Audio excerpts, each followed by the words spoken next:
Hello everyone and welcome to episode 3 of the HorrorHouse podcast. I am your host Morgan Robinson as always, and today we're going to be discussing one of, if not the best decade for this genre, and that is the 1970s. The 70s brought us some of the best films, best horror films that we've ever seen. And we're just going to take a chronological look at some of those in this episode today. Now, if you haven't watched, or listened to, I should say, if you haven't listened to episodes 1 and 2, you can go ahead and do that. Subscribe to this YouTube channel. You are the first to know when there are new episodes out, or perhaps even new little videos that may be on this channel in the future, who knows. So, okay, the 1970s saw the gothic horror trend that was present in the 50s and the 60s with stuff like Hammer in Britain. It saw that move aside and eventually peter out completely in favour of indie horrors and gritty horrors, more realistic horrors, because now here's something that I really do love about this genre. It's probably the thing that I love most about the genre, and it is how much social commentary is prevalent within most of the trends that we see in the genre's history. And the 70s social commentary was never more prevalent than it was in the 70s in this genre. It saw, especially in America, it saw the rise of man as horror as opposed to monster or nuclear testing like we saw in the 50s. You know, monsters like Dracula or vampires, werewolves, witches that we saw as far back as the 30s, but also in the 60s with Hammer. It instead saw slashers, the 70s. It saw serial killers. It saw families being torn apart. It saw very real horrors that we hadn't really seen up to this point. And it really was the US, as opposed to Britain, which had dominated the genre for all of the 60s, really, with Hammer, and of course the late 50s as well. It saw the US really take the forefront of horror cinema, with all the wonderful indie horror directors that came out in the 70s. So yes, as I said, we are going to take a chronological look through some of the 70s best horror films today. I don't know how long this episode will go on for. It will be, as episode 2 was, a ramble discussion. So, hopefully, it'll do enough to be entertaining for you, and perhaps even relaxing. Perhaps you're listening to this before you sleep. So, the early 70s, 1970, 1971, saw the last legs of Hammer Horror Studios. It saw the films really sort of go quite silly, to be honest, with things like Dracula AD 1972 and things like that really shouldn't be spoken of in any real light, because they're not particularly good in any sense, really.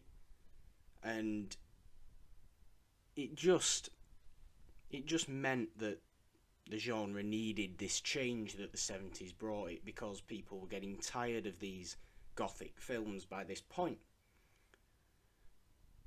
So really, what I think is the first great 70s horror is Wes Craven's first film. Now, I think this was mentioned in episode 2 as well, and that is Last House on the Left.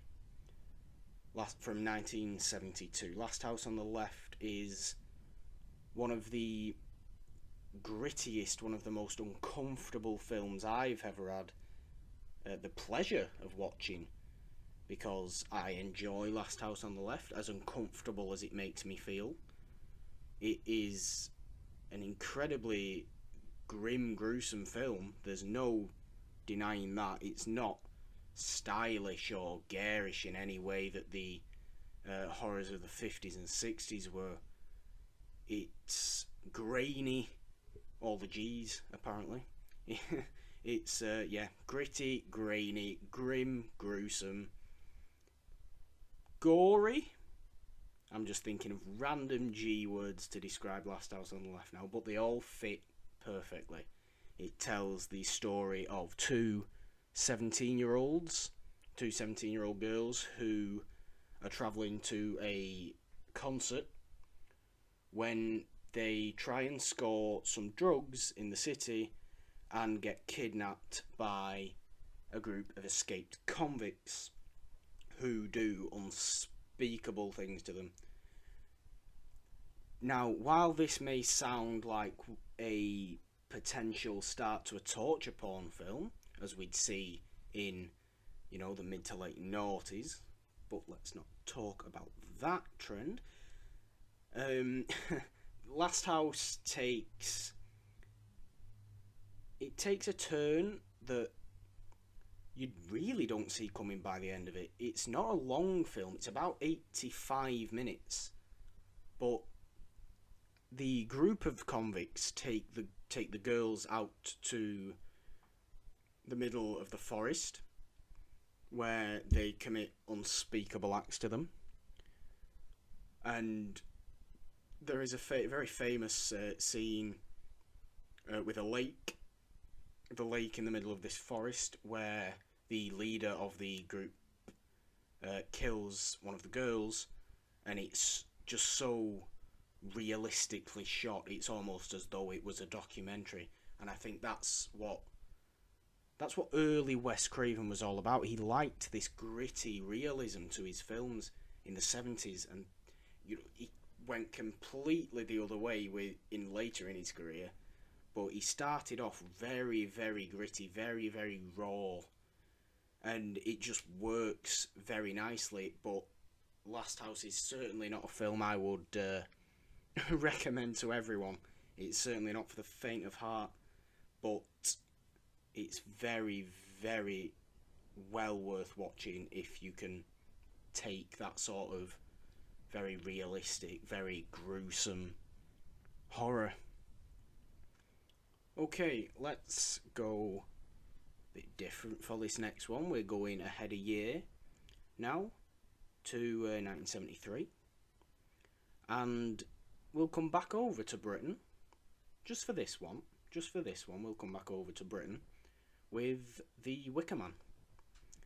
The Wicker Man is, well, it's one of my personal favourite horrors, and I've never been able to describe quite why. So, obviously I'm going to try now, but let's see where this goes. The Wicker Man is just so bizarre in its nature, in its story. It's almost a comedy. There are definitely comedic moments, but by the end, it is just, you come to realise just how horrific this film actually has been for, or at least the events of this film have been for the main character, Sergeant Howie, who goes to a Hebridean island called Summer Isle to take on the case of a missing girl. This is in Scotland. And whilst there, he is a devout Christian, and whilst there, he realises that the entire island is filled with pagans, and this appalls Howie to no end.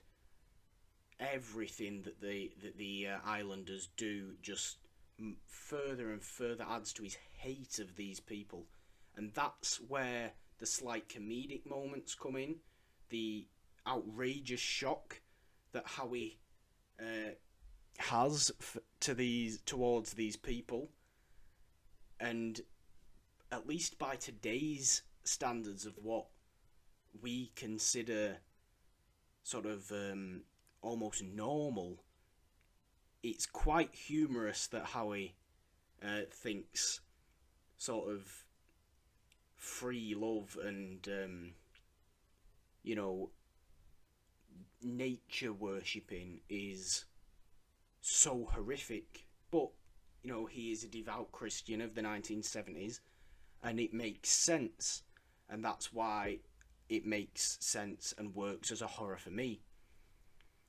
Of course, it's got the masterful Christopher Lee, who I think has been mentioned in both previous episodes, and like I say, if you haven't watched them, what I keep saying watched, if you haven't listened to them, then be sure to do that as well. But yes, of course, The Wicker Man has Christopher Lee as Lord Summerisle, funnily enough, the Lord of Summerisle, who doesn't have a big role, but has an incredibly effective role and quite a sinister role. Like Howie, it's almost comedic, and I've never come across a film that draws such a fine line between real, sort of, quite hilarious, almost farcical comedy and genuine terror that The Wicker Man does. Because some of Lee's quotes in the film are excellent. If you've seen the film, you'll probably know exactly what I'm talking about.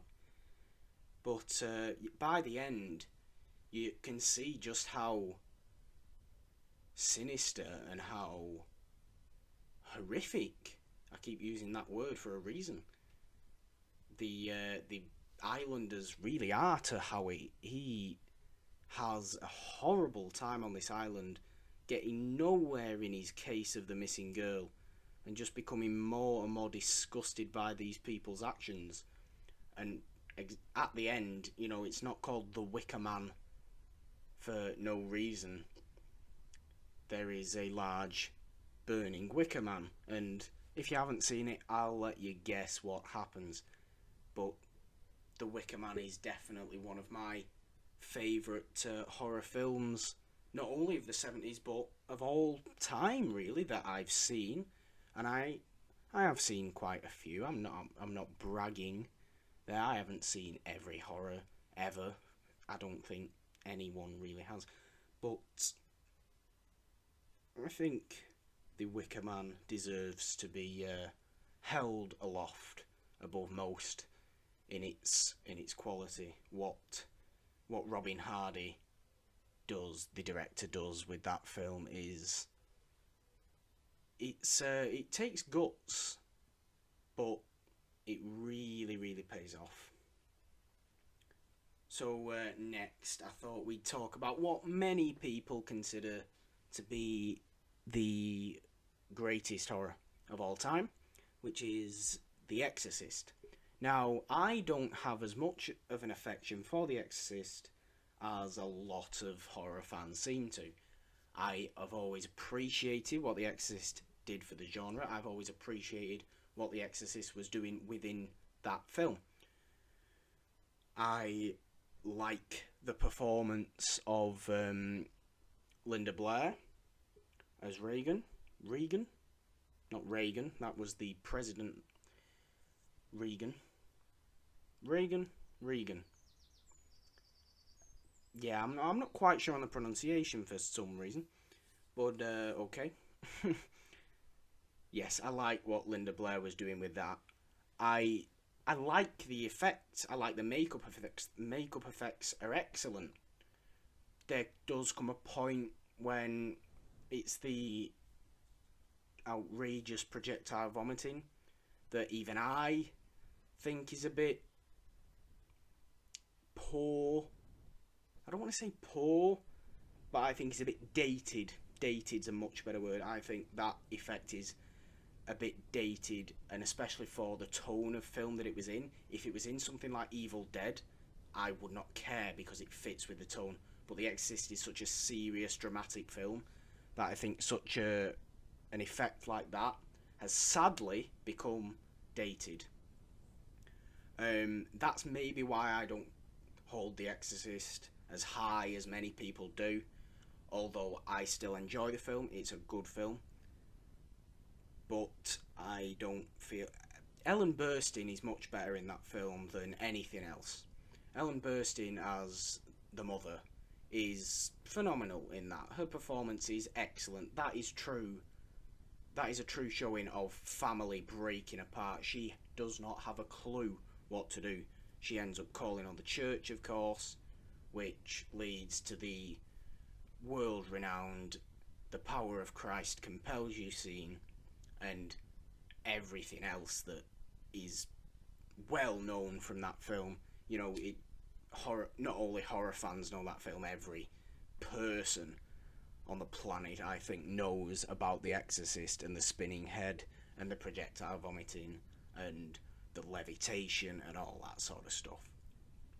But no, it's not one that I hold higher above everything else, but it is still one that I do enjoy, and of course it deserves to be mentioned in a conversation of the best horrors of the 70s. Also, I have Don't Look Now, which is from 1973 as well, I think. Maybe 74? I think it's 73. Don't Look Now is more of a psychological horror, almost more of a thriller than a horror, but it is about a couple whose young daughter gets killed and they are haunted by the ghost of their daughter, but it's in a modern setting. It's not one I've watched for a long time, so forgive me if I'm quite vague with this description. But Donald Sutherland is excellent. Julie Christie as his wife is excellent, and of course it's very famous for the red coat, almost as famous as Schindler's List's red coat. But Schindler's List, of course, is not a horror film, as horrific as that is. Okay, let's move on from Don't Look Now, because I'm drawing a slight blank on it at the minute. I do apologise. But let's move on to what I often tell people is my favourite horror film of all time. And it's from 1974. And it is set in Texas. And do we get it yet? Do we understand what I'm talking about? I am, of course, talking about the Texas Chainsaw Massacre. No, I'm not going to say the greatest horror film of all time, but I will say up there with my absolute favourites, definitely in my top 3 horrors of all time. It was probably the first horror I ever truly fell in love with when I first got into the genre about 2 years ago now. Texas Chainsaw just has that intense, chilling, disturbing atmosphere to it. When people watch Texas Chainsaw, there is not a smile on the face. There is just, it's almost pain in the eyes, because you feel every emotion that the group of teenagers go through when they end up in Leatherface's house. And Leatherface himself, his first appearance, of course, coming out of that doorway, and the sound. I've always been fascinated by the sound in Texas Chainsaw. The sound editor deserves a big round of applause for what he did in Texas Chainsaw, as does, of course, director Tobe Hooper, who deserves to be up there with the best horror indie directors of all time, if only for Texas Chainsaw. But yes, of course, if you don't know, Texas Chainsaw Massacre revolves around a group of teenagers who are going to. There is a brother and sister among them, and they are going to their grandfather's old house funnily enough, in Texas. And they run out of gas along the way. They pick up a hitchhiker, and the hitchhiker turns out to be a member of Leatherface's family, as does the gas station attendant. The hitchhiker is a very... I've always kind of loved the hitchhiker as a character. He's a horrible man, but I've always kind of loved him as a character because he's just so unnerving. He's a perfect horror character. He's a perfect sort of alienating horror character where no one can possibly identify with this man because he's so other. He's so strange. He cuts his own hand open in front of them all for fun, which, when filmed in the incredibly realistic low-budget style that Texas Chainsaw was, it just looks like Last House on the Left. It looks almost like a documentary, and that is what I truly love about 70s horror, is that the grit to it and the realistic feel, and Texas Chainsaw just does that perfectly. I think Texas Chainsaw was made, if I'm not mistaken, for about $86,000, which is incredible, really, for the longevity that it has had in people's minds as one of the best horrors. To be made for such little money is incredible. And surprisingly, for a film called The Texas Chainsaw Massacre, there is only one death by chainsaw. There are multiple deaths, of course, but there is only one death by chainsaw. But yeah, of course, Leatherface always comes up as one of the true horror killers, one of the true great horror killers. For a reason. He is an incredible character. He really is. You know, he's not three-dimensional in any way. He's not complex, but he's an incredible character. He's just a big guy who loves hammers, loves chainsaws, and loves putting people on meat hooks. I mean, yeah, that's Texas Chainsaw in a nutshell.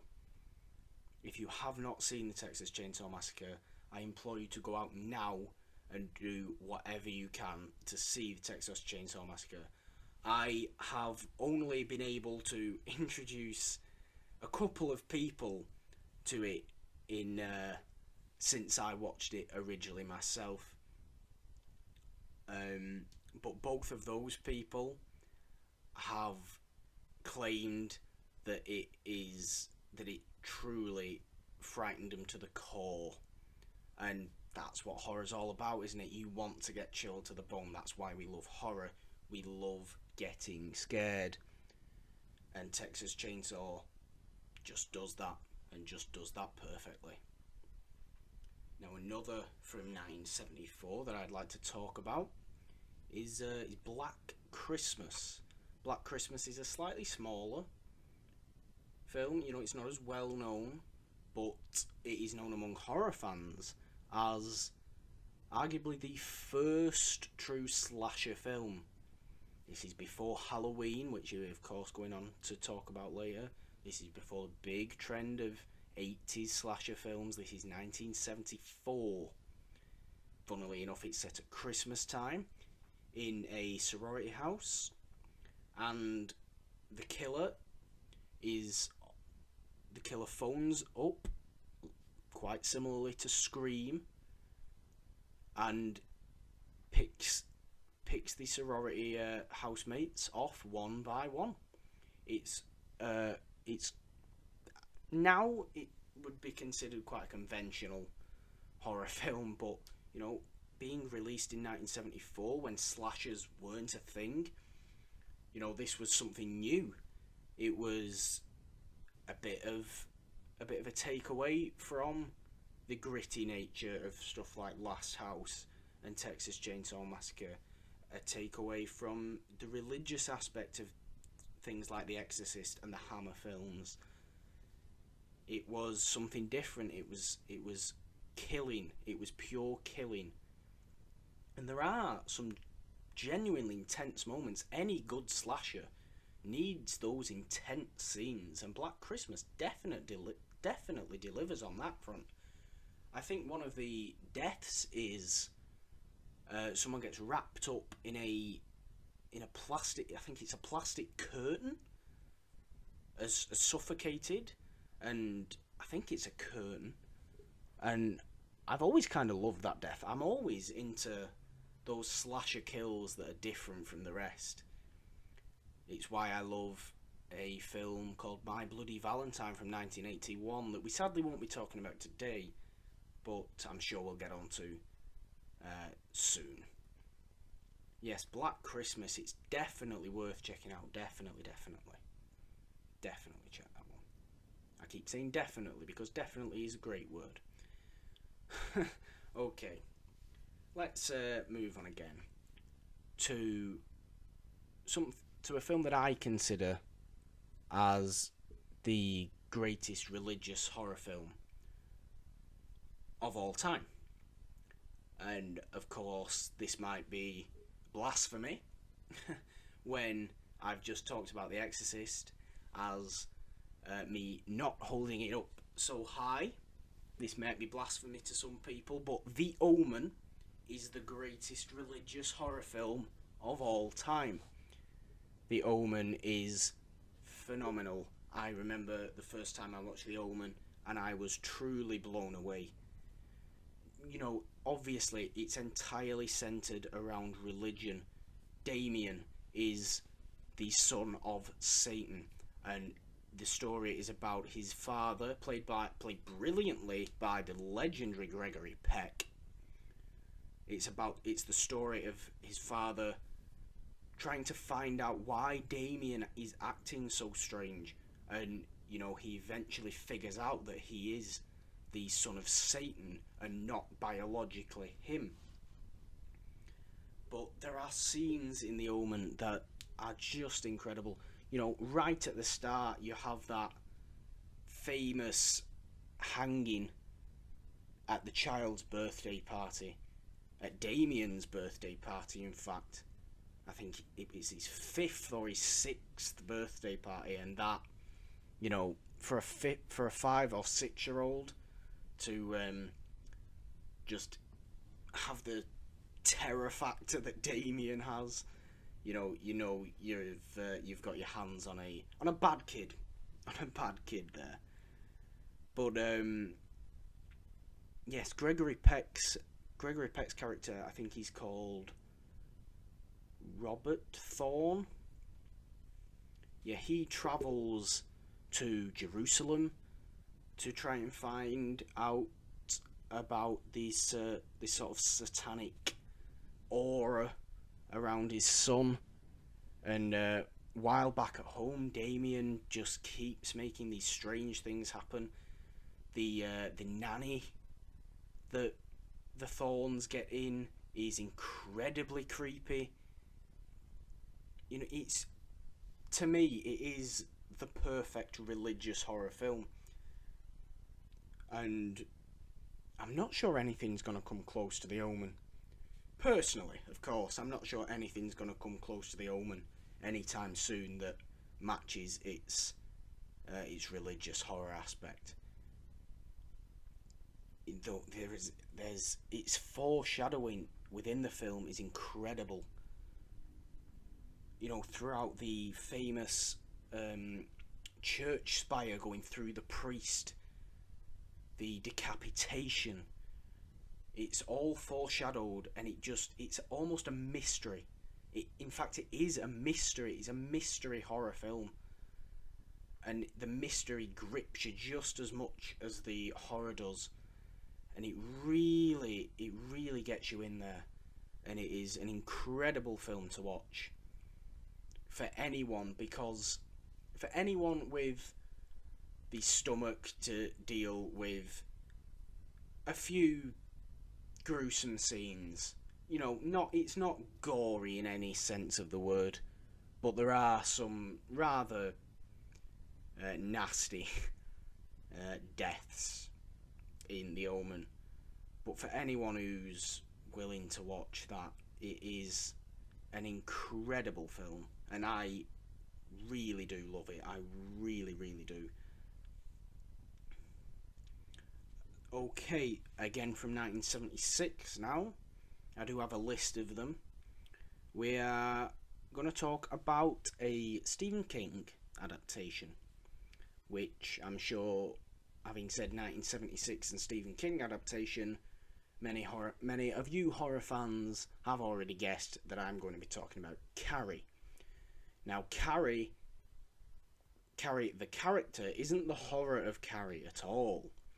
The horror of Carrie is, of course, her mother, Margaret, played incredibly again in this film by Piper Laurie.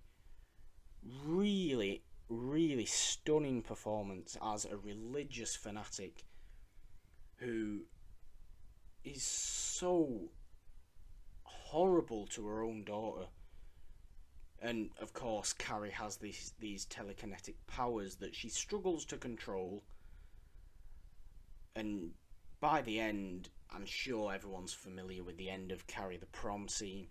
By the end, Carrie just goes on an absolute rampage, killing everyone, burning them, electrocuting them.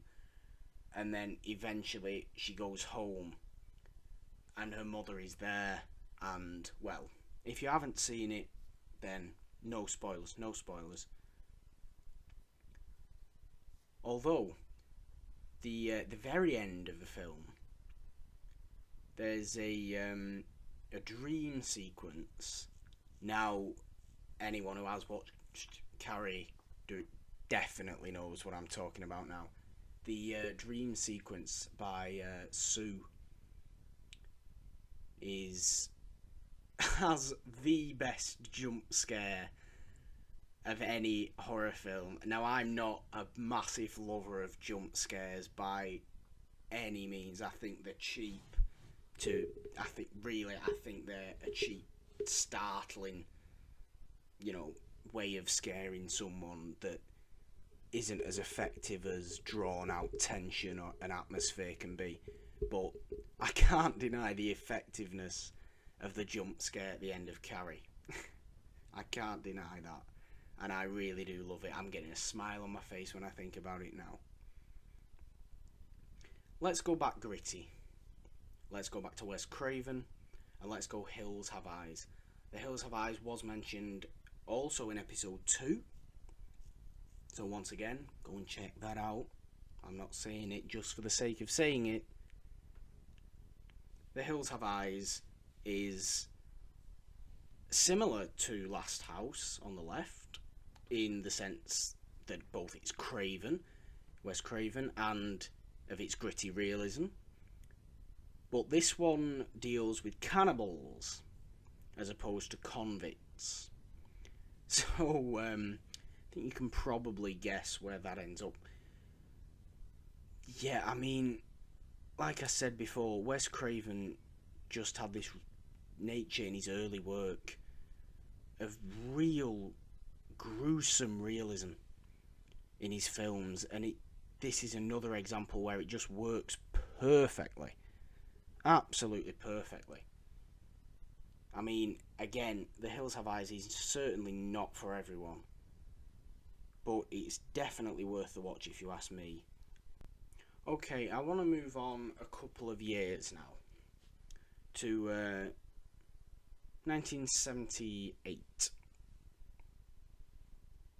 1978 and Dawn of the Dead.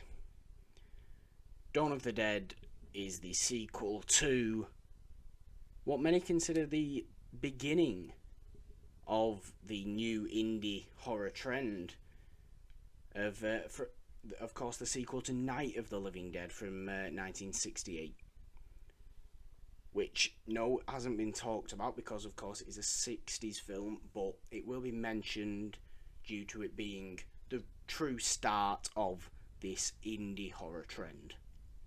Dawn of the Dead. Many say that Dawn of the Dead is the better film. Personally, I don't agree with that. I prefer Night, but Dawn of the Dead definitely deserves its place. As one of the definitive zombie films of all time. Set in that shopping mall, and I mentioned before about social commentary. Dawn of the Dead does social commentary perfectly. I don't think there's been a film quite like Dawn of the Dead in social commentary. George Romero, the director, is a master of blending social commentary with legitimate horror, and Dawn of the Dead is perfect at doing that. The zombies, the effects, Tom Savini's effects in Dawn of the Dead are Tom Savini, of course, a legendary horror makeup artist and special effects guy. His effects in Dawn of the Dead are incredible practical effects, and there are great zombie kills in there. If you're only gonna watch this for the zombie kills, then that's well worth it.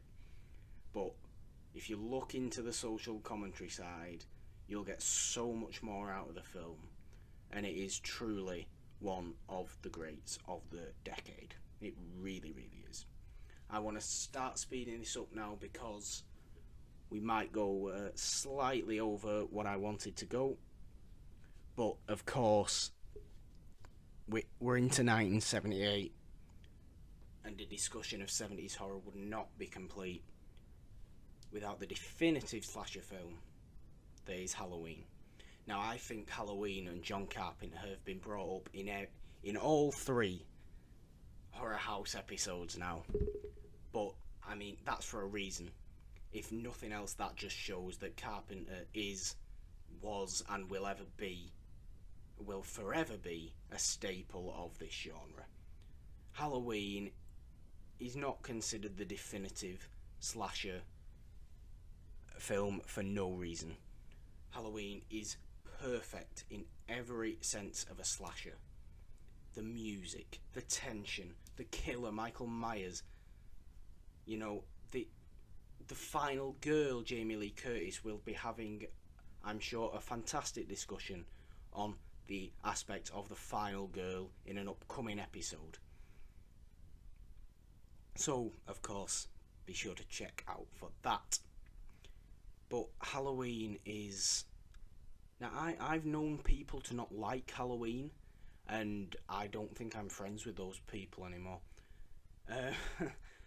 Halloween is the perfect slasher film. It really, really is. You can hum, whistle, sing that theme tune over and over again to yourself, and it just creates that unnerving tension that Halloween gives you whenever you put it on. The Michael Myers just cannot die. Donald Pleasance as Sam Loomis gives a great performance with some comedic moments. But he gives a great performance in this film. I love him in it. But of course, I say Michael Myers, but the real star of the show is Jamie Lee Curtis as Laurie Strode. Because, well, not only did she come to define what the final girl would be, there's many, many definitive aspects of Halloween. But Jamie Lee Curtis, of course, is one of the iconic scream queens of horror history. And, there's not much else to say about Halloween. It is just the perfect slasher film. And really, if you haven't watched it, if you're listening to this and have not seen Halloween, then I'm not entirely sure you should be listening to this. But I'm thankful you are anyway. Okay, as we draw to a close on this episode 3 of Horror House. I want to talk about a couple of films from 1979. The first being Ridley Scott's Alien. Now, Alien is considered by some people a sci-fi. It's considered by most people a sci-fi horror. And, you know, I also consider it a sci-fi horror. More sci-fi than horror. Some people would say more horror than sci-fi, but it is definitely a horror film because of its tension, of its quiet moments where you're not sure what's going to be around the next corner of the Nostromo. That's the ship, of course. Alien, centers around this mining spaceship that the crew is woken from hibernation in because of a signal they receive from a nearby planet. They go to investigate, which leads to the famous chestburster scene, and the remainder of the film is just it's The Thing in space. It's almost like that, except The Thing, of course, John Carpenter's The Thing, or if you want to go earlier, The Thing from Another World, 1951, 52. If any of you know 51 or 52, The Thing from Another World. Anyway, Alien is pretty much The Thing in space, although the alien doesn't become people, it is its own thing, but it has a very similar atmosphere to it, where everyone's getting picked off one by one. It's almost a slasher. Alien, it's almost a slasher, but it is a lesson in how to create a tense film. Ridley Scott does it perfectly. Of course, the sequels become more action films, sorry about that, but the first Alien will always be one of the great sci-fi horrors. And the last film I want to talk about today is another slasher classic, and that is Friday the 13th from 1979 again. Friday the 13th, of course, the first one didn't give us Jason Voorhees. It gave us his mother as the killer, Camp Crystal Lake, all these such iconic terms in horror. Friday the 13th is another just excellent slasher film. People know these films for a reason, and it's because they're the best of their subgenre of slashers. People know stuff like Halloween and Friday the 13th because of this. Friday the 13th, with its endless amount of sequels that got really, really poor by even number 4. But the first one will always be a true great. Sean S. Cunningham, the director, of course, created such a... Well, it's been a profitable franchise, don't get me wrong, but with this first one, he really delivered and created an intense, atmospheric, gory slasher film, and that is all you can ask from a slasher. That is all you can ask. Okay, so we've come to the end of the 70s there. Of course, we may get on to talking about the 1980s quite soon. Of course, in the 80s, they really developed the slasher, sort of made it a bit more fun.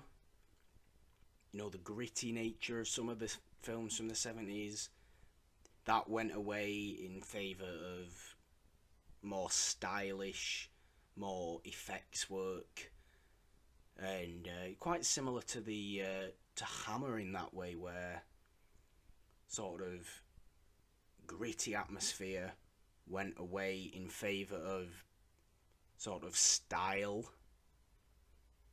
and that is of course the 80s, and this episode has been on the 70s.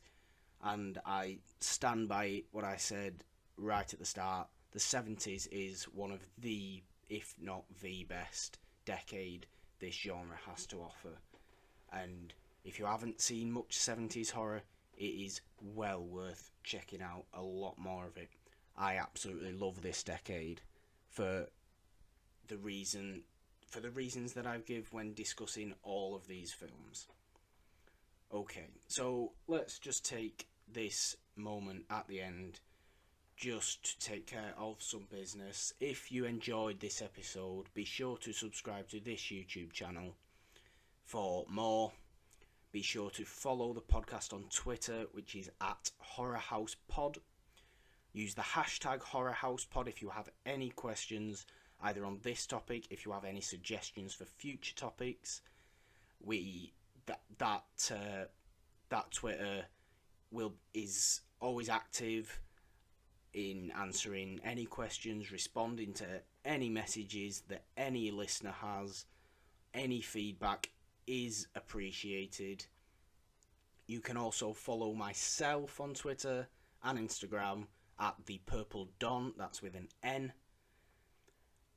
And that is about it. Also, actually, of course, this past week saw the release of The Conjuring 2. If you are interested in knowing my full thoughts on James Wan's newest addition to that series, you can check that out at the Purple Don. There is also a link to that on my personal Twitter and Horror House's Twitter as well. Okay, great. So thank you for listening again. Episode 4's topic is one that I'm not sure about yet. So if you do have any suggestions for episode 4's topic that you would like to see me discuss, then please use that hashtag again, HorrorHousePod, to let me know. Thanks for listening, guys. Again, goodbye.